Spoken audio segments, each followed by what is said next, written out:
Chapter 3. Present. After winning the practice match, my party and I were swarmed by those wanting interviews, handshakes, and all manners of things. Sylvia, who was effectively also debuting that day, seemed to fare no better judging from the crowd surrounding her as well. By the time I finished dealing with the large number of people vying for my attention, the sun had already set. The festivities were going to continue until late into the night, so the streets were still filled with revelry and merrymaking. Good show out there. Here's your new guild card. We'll be continuing to count on you in the future. That's all you've got for me? I was now in Rio's office to pay him a visit and grab my new rank S card. Considering the day's events, however, his reception seemed a bit cold. I did work pretty hard today, I thought as I accepted the package that the card was wrapped in. Ahaha, I'm quite tired now. All I can think about is getting home and crawling into bed. Getting old is not something I'd recommended. I see. But, well, I can't actually do that, now can I? He smiled wryly as he wiped his monocle. For once, he actually did look exhausted. On my way up to his office, I'd spied some of the guild staff who had crashed right at their desks. As the man overseeing everything, Rio was probably more spent than all of them. I myself had dinner scheduled with the Oracle of Deramus, so I couldn't go home and sleep either. Kel Ni, let me see. Let me see your new card. I want to see it too, Master. My king, hurry, hurry. Unable to wait any longer, Ryan and Ephil urged me to open the package. For some reason, Gerard was also acting like a child. All right, I'm taking it out now. Feast your eyes on this beauty. Ooh. Ooh. Ooh. After slowly and deliberately undoing the wrapping, I took the card out and held it aloft.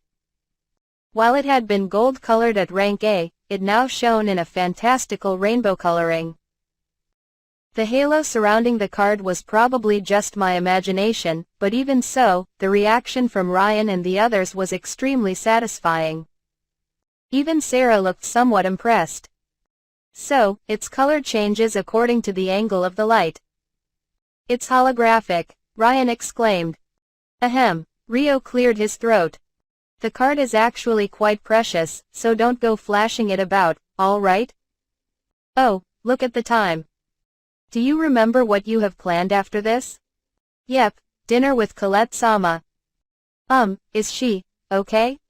I, for one, was more than ready to forget the nightmare of the afternoon for her dignity's sake. But I couldn't speak for the thousands of others who had heard the same thing broadcast loud and clear all over town. There had been no sign of her anywhere since the incident, which did seem a little worrying. Probably not. The entire Daramesian delegation has locked themselves up in their quarters and have been praying this whole time, I hear. So he says, Melfina. I knew you'd ask me. Don't worry, the girl is fine. She's gotten through far more trying tribulations than this. Quite a few times, I might add. I imagine it would still be a pretty big blow for a teenage girl. I'm a guy and I know I would plunge into depression if it happened to me. I'll deal with her, added Rio, so you just follow Ange-kun's guidance. I believe Goldiana and Sylvia are also on their way. All right, I'll do that. Come on, guys, time to go. We headed downstairs to the counter where Ange was waiting for us. When I closed the office door, I thought I heard Rio muttering to himself, vomiting, in public. What am I even supposed to say to her? Hollow diamond, hollow diamond. Hollow diamond, hollow diamond, hollow diamond. I changed back into my formal wear, then followed Ange to the most high-class restaurant in Parth. I'd seen it from the outside a few times before but had never been able to bring myself to go in because of how stiff and formal it looked. Most importantly, I didn't know anything about dining etiquette here. The raucous atmosphere of the taverns was more my cup of tea. But this is a good opportunity. Let's see what kind of dishes such a fancy place serves. Wait, no, that's not my main goal today. The point of this dinner is to deepen my relationship with Daramis and use that to gather information about the Rizian Empire. This is the venue for the dinner. It looks like Goldiana San and Sylvia San's group have already arrived, so you guys can go straight in and take your seats. Got it, thanks. What are you going to do now, Ange? Sadly, I still have some work left, so I've got to get back to the guild. But the festivities are ending tonight, so it's the last push. You're having a tough time of it too, I see. Once everything calms down, let's go grab a meal or something.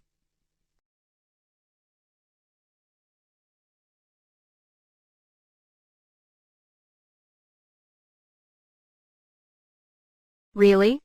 Guess I'll look forward to that, then. Can we do it, like, just the two? Kelvin Chan, there you are. What are you dearies doing standing around outside? Come on in, come on in. I've been waiting forever. During my conversation with Ange, Pretia had appeared in the doorway. The incredibly buff man was still clad in the same dress from the afternoon. Yeah, I think I need a bit more time to get used to the sight. Sorry, we're coming. We'll be going now, Ange. Okay. Good luck in there, Kelvin. For some reason, Ange's face was expressionless as we parted. I guess she's probably tired, just like Rio is. Let's find a day to pay her a visit and bring her some food or something. Hollow diamond, hollow diamond, hollow diamond, The atmosphere inside the restaurant was, to my surprise, quite subdued, having none of the gaudy flashiness that I associated with the nobility. Instead, the interior design was refined and classy, and the same could be said of the outfits of the customers. Everyone's manner of eating had a certain gracefulness and elegance to it all. If that level of etiquette is a requirement here, I'm in deep trouble, I muttered with some alarm. I don't think I can do it either, Ryan agreed with an equally pale face. Sarah turned to us, looking genuinely surprised. You two don't know dining etiquette? The two of us were a little shocked by her reaction. I forgot it every once in a while, but Sarah was demon royalty. In other words, she was a princess. As such, she had a perfect grasp of things like table manners and overall etiquette. She simply chose not to use them on a regular basis because she was too lazy. The rest of our group was, come to think of it, quite high-spec'd in that regard as well. Take Gerard, for instance.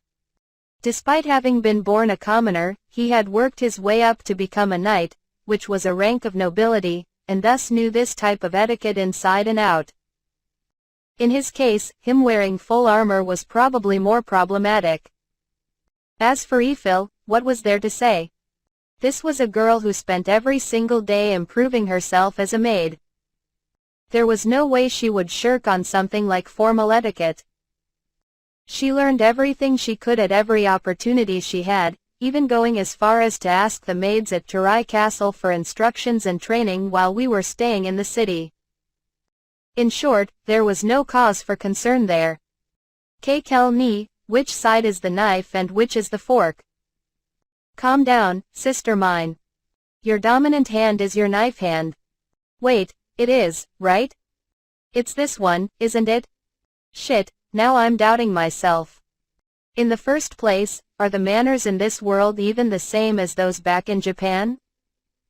From what the other customers are doing, it doesn't look all that different, but, how can the party leader and his sister be the ones who are the least presentable? If it's just about being polite, I might be able to manage somehow, but etiquette is knowledge-based. I can't know what I never learned. Oh, don't fret, dear. We're in the room at the back, so there's no need to worry about manners. Besides, what's truly important is not the etiquette itself but a considerate attitude towards others. Meals are meant to be enjoyed, after all. If you say so, I replied, not entirely reassured. I turned to my companions. Still, we are meeting the Oracle, who represents all of Deramus, so let's at least put in the minimum amount of effort to be polite, please. Pretia clapped a hand over his mouth. Oh, my, what a gentleman you are, Kelvin Chan. Is this really going to work out? Gerard muttered. It's hardly perfect, but we can't afford to be preoccupied right now. We have to learn whatever we can regarding Rizia from Colette. Kel Ni, if push comes to shove. I see you're thinking what I'm thinking. As a fail-safe, Ryan and I secretly resolved to have Ephil give us instructions through the network during the meal. Hollow diamond, hollow diamond, hollow diamond, hollow diamond, hollow. The moment I laid eyes on our dining party and registered the mismatch between their splendid outfits and the way they were eating, all my worries flew right out the window. Oh, is, Elvin Zan. Sylvia, don't speak while you're chewing. There was Sylvia, shoveling food into her mouth even though her cheeks were already puffed up like a squirrel's, and Emma, admonishing her. The two of them seemed to be around the same age based on their appearances, but their exchanges were reminiscent of a parent and child from time to time. Fuck, they were invited too? Of course they were. They're the main guests tonight. Oh, hey, the great and mighty brutal beast has recovered enough to be up and about. That elf, Ariel, must be a pretty good healer. The beast's just sitting there next to Kokudori, energetically wolfing down his food in spite of the bandages he's still sporting. Grabbing a bone in one hand and biting directly into the meat is such an adventurer-like way of eating. I didn't think I would feel relief at seeing this guy again, but his table manners do put me at ease. I'm so sorry for the repeated disrespect our stupid dog is causing you. Upon seeing us, Ariel's head whipped around to look at Nagua, then she shot up in her seat and gave us a beautiful 90-degree bow in apology. Oh, no, it's fine. I feel like a burden's just been lifted from my shoulders, I replied with a grin that stretched from ear to ear. I never thought I'd feel as reassured as I do now, Ryan added, similarly grinning. What? Ariel looked confused, caught off guard by our reactions. Thank you for being so understanding. Thinking about it calmly now, I suppose it is an absurd idea to expect good etiquette from most adventurers. Now you see what I mean, dearie? You were right, looks like I was worrying about nothing after all, I admitted. From the corner of my eye, I saw Sarah shutting up Nagua with a death glare on the whole party's behalf. Another question abruptly popped into my mind. Are we supposed to be eating even though the Oracle hasn't arrived yet? Sylvia, who had finally finished swallowing everything in her mouth, replied, a Daramesian messenger just came. He told us to go ahead and start eating because the Oracle will be late. I see. Well, I suppose she has her own circumstances. Let's not recall the atmosphere in the arena from that moment anymore. I directed my thoughts to the network. Melfina, is Colette actually coming? Can you tell? Relax, honey. She just arrived. I turned around at Melfina's words and heard the sound of several pairs of footsteps on the other side of the door, which opened a moment later with a soft click. I am truly sorry for my lateness, everyone. I am Colette Daramilius, and I thank you all for being here tonight. Before my eyes stood the Oracle, her face adorned with a smile so clear and beautiful that it seemed as if the afternoon incident had never occurred. Oh, hey, looks like she's back on her feet. Just what kind of trick did that sly old geezer use? It does bother me a little how the smiles on the faces of Colette's guards are so stiff, though. Oh, no, I'm sure she recovered entirely on her own. She's well accustomed to being disgraced to that degree. Seriously? I wouldn't have guessed it from that pretty face of hers. What kind of disgrace is she regularly suffering to be accustomed to it, anyway? Oh, my, we've been waiting for you, Colette Chan. All right, now that everyone's assembled, let's raise a toast. Hollow diamond, hollow diamond, hollow diamond, hollow diamond. Roughly an hour after the first toast, the alcohol had fully made its way into our systems, with the exception of Ryan, who was underage, and Sarah, for obvious reasons. After eating at the tables for a while, we had largely shifted to a standing buffet approach, with everyone milling around while they ate and drank.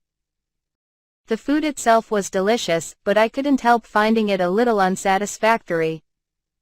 Maybe I've been spoiled by Ephile's cooking. I'm honestly at a loss for how to react to the meal here. Let go of me, Nagwa howled. That bastard's definitely planning on doing something to Sylvia. Kokudori sighed. No, he's not. The three of them are in the middle of an important talk between representatives. Don't bother them. The man is right. So, how about we drink together over there? Gerard chuckled, clapping the beastkin on the back and steering him a distance away. Fuck, why is it just guys around me? Oh, you wanted to join Sarah and Goldiana's table? You should have said so earlier. Kokudori Dono, would you mind giving me a hand? It would be my pleasure. And no. Those two aren't girls. Sounds like things are really livening up on their side of the room. Why can't I be part of that circle? Kelvin-san, are you listening to me? Of course I am. You were talking about Tuya, right? At the moment, I was being forced to listen to Colette's complaints. I had originally approached her in hopes of questioning her about Rizia but had quickly lost the initiative in the conversation. And although Sylvia was sitting with us, she had been entirely focused on eating the whole time. Since I had become acquainted with Tuya during my time in Tarai, I was now Colette's sole target for venting. That's right. I'm sure you understand, having worked with Tuya yourself. Everywhere he goes, he gets into trouble, and more often than not, it's related to a woman. Just how many times do you think he's seen me in my underwear? Ha ha ha, that sounds tough. When I was with him, nothing of the sort occurred, though. Is that true? I can hardly believe it. Oh, wow, she looks genuinely surprised. Well, I did keep my guard up the whole time, to prevent anything from happening to Ephil and the others, so maybe that did the trick? Doing so really wore me out, though. There's been something that's been bothering me for a while now. Please excuse me. What are you doing? Colette had suddenly leaned in and started sniffing me. Wait, do I smell sweaty? But I took a bath after the match. The girl seemed to have zoned out for a moment, then suddenly started. And no, it was nothing. Please don't mind me. See, what the hell was that? After smelling me, Colette's eyes seemed to glaze over, her breathing turning ragged as her cheeks flushed, and she shot me glances again and again. It was so obvious that even Sylvia tilted her head, going, Oh. What's wrong, Melfina? You know what's going on? Honey, please be careful. Colette possesses the olfaction skill at rank S. There is a possibility that she's detected my smell on you. This could be a huge crisis. What? I had failed to notice that Colette's eyes had gradually taken on the glint of a religious fanatic. Hollow diamond, hollow diamond, hollow diamond, hollow diamond. Is this about the present, Sarah-chan? Did you not give it to him yet? Yeah, not yet.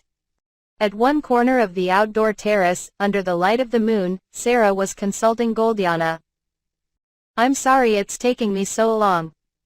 You even made time to go out and look for it with me and everything.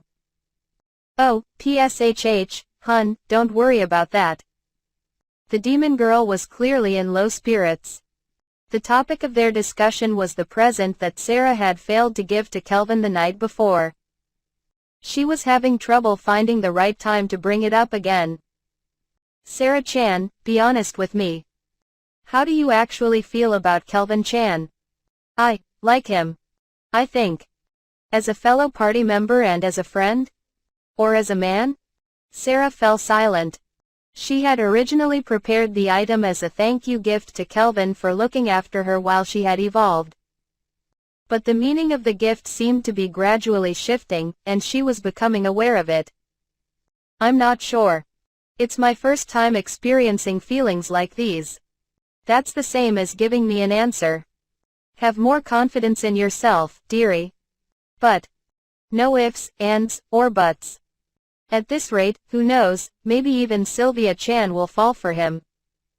My female intuition tells me that Kelvin Chan definitely has woman troubles.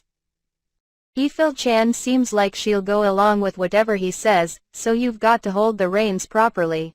Goldiana's intuition was actually half correct, but there was no one present at the moment to tell him so. All right, honey, I'll teach you this strategy. It's bound to work, Goldiana continued reassuringly before whispering something into Sarah's ear. So I just have to say that line? That's right. Call Kelvin Chan to your room tonight. Give him the present, and when the mood is right, say it. Don't worry, it's worked for me many times. Oh, and when you say it, your pose should be. Goldiana's instructions continued for quite a while longer. Hollow diamond, hollow diamond, hollow diamond. Your face looks flushed, Oracle. Should we take our leave soon? No, I'm absolutely fine. Stand down. As you say. The head of the Daramesian guards had come over with a look of concern but was immediately dismissed. Colette was interacting with me and Sylvia in a friendly enough manner, but there was a natural authority to her exchange with her guard. That aura of dignity despite having a few cups in her. I guess she's not the Oracle of Daramis for nothing. But the guard was right that Colette looked a bit strange.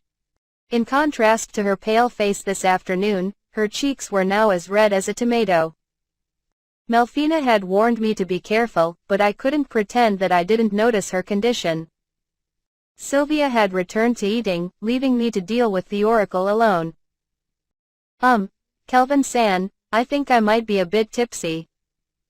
Would you mind accompanying me outside for some fresh air? Not at all.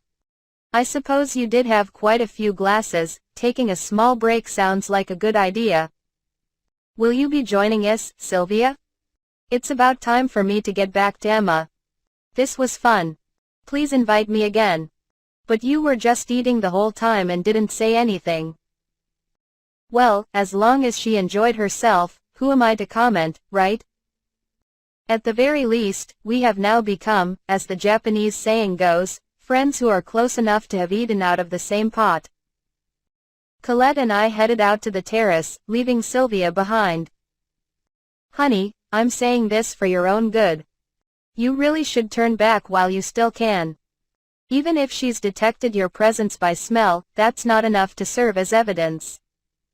And look how out of it she seems, I'm just helping her get some air. That's not what I'm worried about. I've said it before, but Colette is a bit sick.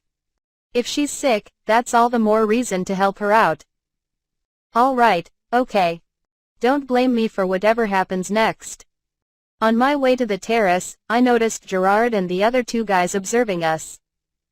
When did the three of them get so close? They even have their arms around each other's shoulders. Oh ho, that's surprising, my king's chosen Colette Dono, it seems. I can only hope this doesn't turn into a diplomatic incident. And here I had expected him to be after Sylvia instead. I told you guys. I told you Sylvia wouldn't do anything obscene like that. Wait a sec, so you were expecting him to make a move? The fuck happened to the important talk shit? It sounds like they're getting heated up about something over there. What could they possibly be talking about? Hollow. Colette and I found ourselves greeted by a sky full of stars as we stepped out onto the terrace connected to our private room. The place was a lot bigger than I'd expected and furnished with several tables and seats. I saw Sarah and Pretia huddled at the far end, but they seemed to be having a serious conversation. I steered Colette in the other direction so as to not bother them. Colette-san, how about we take a seat over there? Yes, please. I pulled the chair back for her. It was a comfortable night, with just the right amount of wind blowing. If she stays here for a while, she should start to feel a bit wait, is it just me, or do her eyes look kind of different from before? Are you sure you're okay, Colette-san? There's no need for the san. Colette is fine. I'm sorry? Please just call me Colette. Suor, okay. So, Colette? The instant I said her name, she grabbed me with both arms and shivered a little. She looked up at me, her eyes dyed with an emotion I couldn't quite make out. Seriously, is she okay here? Thank you very much. I know this is an audacious request, but please allow me to call you Kelvin-sama in turn. What? Hold on, Colette, what are you? After announcing what sounded almost like a confession of love, Colette threw herself at me. Not only that, she pressed her face against my chest and started taking deep breaths. Even with parallel processing working at full capacity, my mind couldn't absorb what was happening. I knew it, this aromatic, noble, and heavenly fragrance is definitely Melfina-sama's. Oh, if I close my eyes, I can just see that divine figure of hers, illuminated by a snow-white light of holiness. Oh, how dazzling. Oh, the magnificence and splendor. Forget full capacity, my brain had completely shorted out.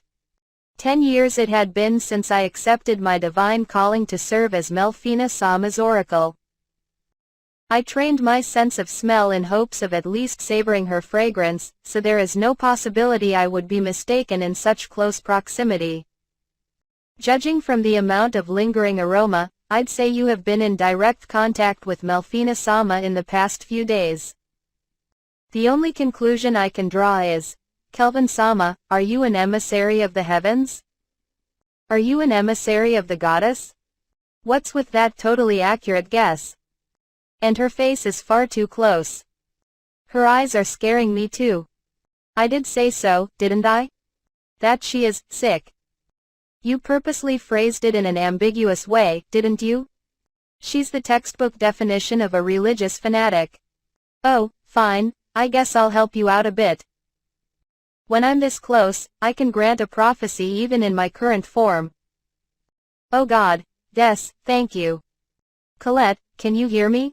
Melfina asked, broadcasting her voice directly into our brains. That is Melfina-sama. Keep your voice down. Unlike the great cathedral, this place is not soundproofed. I am terribly sorry. I got too excited. Colette panted in a way that somehow made even her apology seem uncomfortably sensual. Danger detection, couldn't you have warned me earlier? I should probably rank you up soon. I'm telling you this only because it's you, Colette, but Kelvin is moving on business separate from that of the heroes. When you return to Daramus, pretend not to know about his connection with me. So as to prevent other people from finding out, I strictly forbid you to interfere in his matters. However, under the above conditions, if you are able to aid him within your personal capacity, I give you permission to do so. Nice job surreptitiously including a pretext for making her give me information, Melfina. Yes, my goddess. I will do everything you say. But may I be so presumptuous as to ask exactly what your relationship with Kelvin-sama is? He's my husband. Fuck. You made me choke on my saliva. And what's with that sing-song voice? You're doing this on purpose, aren't you? Why do you seem so surprised, honey? Especially after how intense we were in bed last night. The only thing intense was your sleeping posture. Can you not toss and turn so much? How can this be? Kelvin-sama, I have been so disrespectful to you.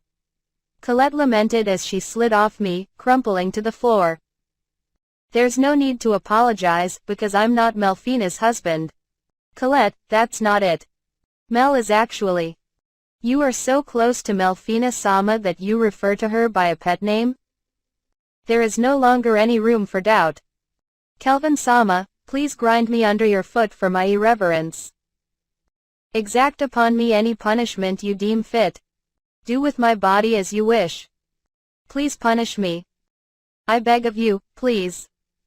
Hold on, do you have a nosebleed? I suddenly found myself saddled with the task of calming the oracle down. Thankfully, Sarah seemed fully occupied by something else and failed to notice what was happening on my side of the terrace. I could hear her still talking with Goldiana some distance away. Hollow diamond, hollow diamond, hollow diamond. L like this? That's perfect, Sarah-chan. You're so cute, even I might fall for you. While Kelvin and Colette were making their way from the private dining room to the terrace, the trio of men also moved to the window, careful not to draw attention to themselves. They watched as Kelvin and the oracle sat down on the opposite end of the balcony from Sarah and Goldiana. Oh ho, looks like they've got a good atmosphere going. Two youngsters opening their hearts to each other under the starry sky. My king sure moves quickly. The eyes of the oracle, those are indeed the eyes of a maiden in love. Ha! I knew it, that bastard's just a fucking playboy. Each man had something different to say, but all of them were doing the same thing. Namely, they were staring. Oh! The oracle has embraced my king. She's much more proactive than she seems. She's even rubbing her face on his chest. That decides it. She's completely fallen for him. Ha! That's the second highest authority in Daramus? What an easy woman. If only you were as proactive as she is, Nagua. You always come up with the most roundabout way of doing things, it's just. What? Don't make this about me. The three of them were still staring as they bantered. Oh, heavens. Are they sure about doing something like that right here? Colette Dono is grabbing my king's lower body. Being young sure is great. Sometimes they do the most unexpected things. You two realize how fucking huge your bodies are? Stop leaning forward, I can't see. They were staring very hard. And at the same time, another group was watching them. What are Nagua and the guys doing? Don't worry about it, Sylvia. Just pretend you don't see them. Ifil-san, would you happen to know how to make this dish as well? My favorite. Yes, I do. Would you like me to teach you tomorrow, Emma-sama? If you're teaching her, would you mind teaching me too? Good luck trying to get the person you're interested in to notice you, Ariel. Ryan-san, shish. Things were far more peaceful on the girls' side of the room.